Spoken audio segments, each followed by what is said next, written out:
If your Canadian visitor visa got refused, or if you're applying it for the first time, I think these couple of tips will make you put in the right direction. I'm Niladri Mukherjee.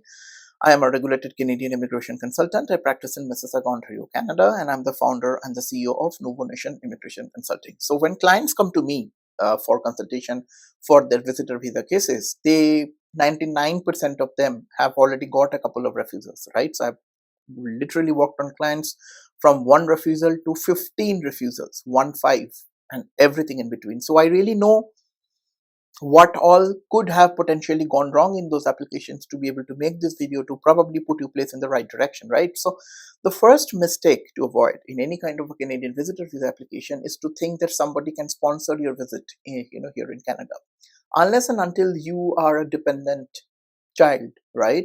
Nobody can sponsor your trip to Canada. So you yourself need to have the money in your account for a certain period of time as been required by law before you make that application. If you think you do not have that money, wait, accumulate that money with proper sourcing and then make that application.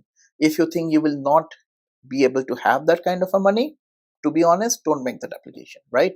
It's no point to just face a refusal knowing fully well that you could potentially face a refusal. So the least number of refusals you have on your profile, the better it is for you for now, for in the future. So fund, the proof of fund actually relates to your financial admissibility, and that is very, very important in here. The second thing is the medical admissibility as well as criminal admissibility, right? So if you have a criminal history, that needs a little bit of brainstorming here, because then a parity needs to be achieved or whatever. But if you have some kind of a criminal history which you think could potentially be considered as a serious criminality, you probably should not apply for a visa. Or if you think you have a disease which the government can term as the potential excessive demand on the public health, probably it's not a good idea to apply for the visa, right? So please ensure that you abide by medical, financial, and criminal admissibility aspects. Secondly, is the documentation. So why documentation? I'm not really saying you provide everything that you have, that you are going to do anyways. By documentation, I mean relating each and every document to your profile and making sure the officer understands how each and every document is making sense. 99% of the times I see clients are, like basically they're sending every possible document, like their whole document file is like 50 pages, sometimes 70 pages, and it's very, very difficult as a third party to like make sense of those documents, right? So please make proper annexures, provide what all documents the officers or the immigration is typically asking for. Make proper notes if there is any certain fund deposit, if there is a certain outflow, explain that and then make those applications, right? This is very, very important.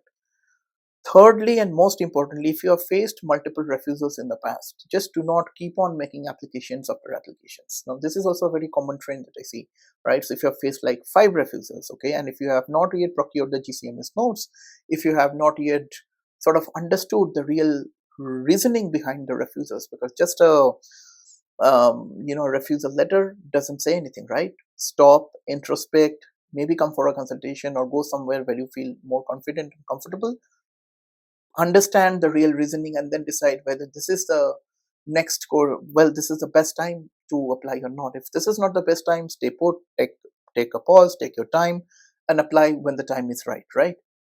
Other aspect I would request you to not to do, and particularly for the refusal applications, for the cases where you have faced multiple refusals, is that please do not put a request for reconsideration. 99.9% of the times those reconsiderations won't work, right?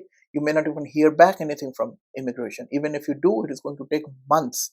So let's say, and this is also a very common trend, that you got a refusal, you just send a reconsideration request in next 7 days of time, and then you're waiting 2 months, 3 months, 4 months, you still didn't get a decision, then you're reapplying. That shows desperation, that you're applying after applying without getting a decision on a reconsideration request which you have submitted, even though government reserves the right not to send you a decision on a reconsideration anyway. So at all cost, my suggestion would be to avoid reconsiderations. Now, I came out with these points based on my experience.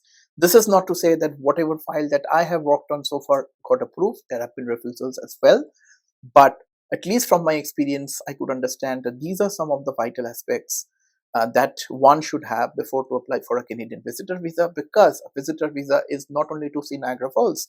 A Canadian visitor visa can potentially open up a lot many different avenues, right? Job offer, conversion, and whatnot. Hence, the officer, particularly as we are making this video in 2024, first half of 2024, the officers are extra cautious before approving any temporary resident visa. So please be sure that you indeed qualify, you indeed meet or tick all the boxes, and then apply. If you need our assistance with the process, more than welcome to hop into the website nuvonation.ca, book our relevant session. I'll be more than happy to have a case specific discussion with you. Hope this helps. Bye now.